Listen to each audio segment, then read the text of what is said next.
1960 में welter Michel नामी एक टीचर अपने क्लासरूम में पढ़ा रहा होता है। पढ़ाते पढ़ाते वो क्लासरूम में एक अजीब काम करता है।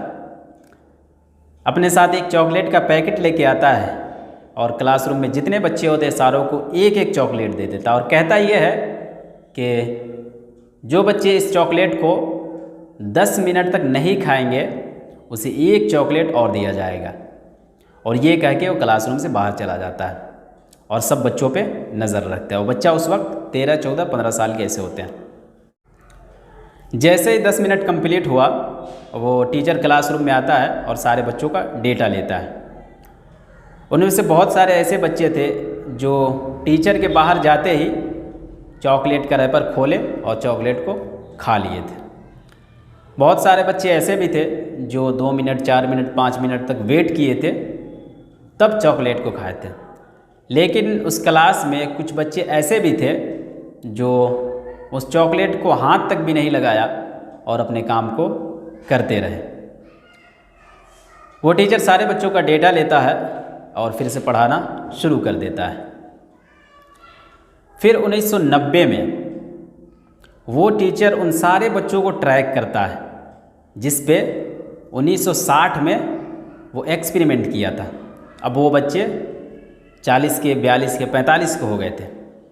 तो सबसे पहले वो टीचर उन बच्चों के पास जाता है, मतलब वो बच्चे नहीं थे, अब बड़े हो चुके थे, प्रैक्टिकल लाइफ में आ जाते। तो पहले वो उनके पास जाता है जो 10 मिनट तक भी सब्र नहीं कर पाए थे। तो क्या देखता है कि वो सारे बहुत साधारण ज़िंदगी गुजार रहे हैं। उनमें से किसी के पास कोई बड़ी कामयाबी नहीं है और उनमें से बहुत बच्चे ऐसे थे, मतलब बहुत लोग ऐसे थे जो बहुत बुरी हालत में थे।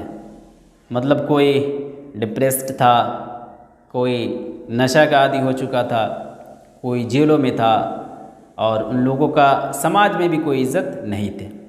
फिर वो टीचर उन बच्चों के पास जाता है जो उस चॉकलेट को क्लासरूम में हाथ भी नहीं लगाए होता है। तो वो क्या देखता है कि वो सारे अपने ज़िंदगी में बहुत कामयाब हैं, बहुत सक्सेस है, उनका समाजी एतबार से भी सब कुछ ठीक है, रिस्पेक्ट मिलता है और फाइनेंशियल कंडीशन भी ठीक है, हेल्थ भी अच्छा है। तो वो सारे रिसर्च का, सारे थ्योरी का कंक्लूज़न निकाल को वो एक लाइन में लिखता है कि जो 10 मिनट तक भी सब्र नहीं कर सकता वो अपने ज़िंदगी में तरक्की नहीं कर सकता है। मतलब क्या कि बेसब्रों के लिए तरक्की बना ही नहीं, वो तरक्की कर ही नहीं सकता जिसके पास सब्र नहीं है। और कुरान में भी लगभग सब्र का जिक्र 100 दफ़ा आया है। अल्लाह ताला अक्सर कहता है, हर जगह कहता है कि हम सब्र करने वालों के साथ है, इन्नल्लाह मअस-साबिरीन। बहुत सारी ऐसी आयतें हैं। और शायद आपने इमाम अहमद बिन हम्बल का वो किस्सा भी सुना होगा कि एक दफ़ा ऐसा होता है कि किसी मैटर पे इमाम अहमद बिन हम्बल एक तरफ हो जाते हैं और सारे पॉलिटिकल पावर एक तरफ हो जाते हैं, जिसके वजह से उनको जेल जाना पड़ता है।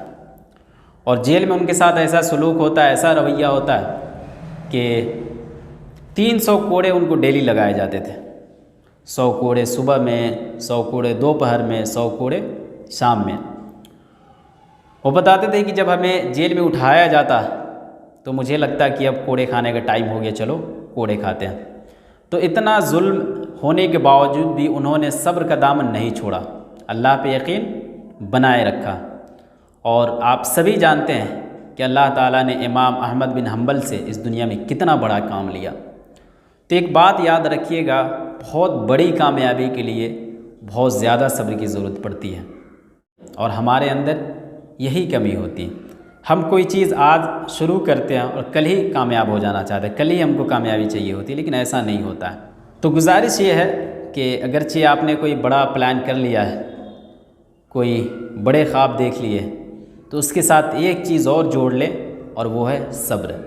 आप देखेंगे कि एक दिन आएगा कि वो चीज़ आपके हाथ में होगा जिसके लिए आज आप सब्र कर रहे हैं, जिसके लिए आज आप मेहनत कर रहे हैं।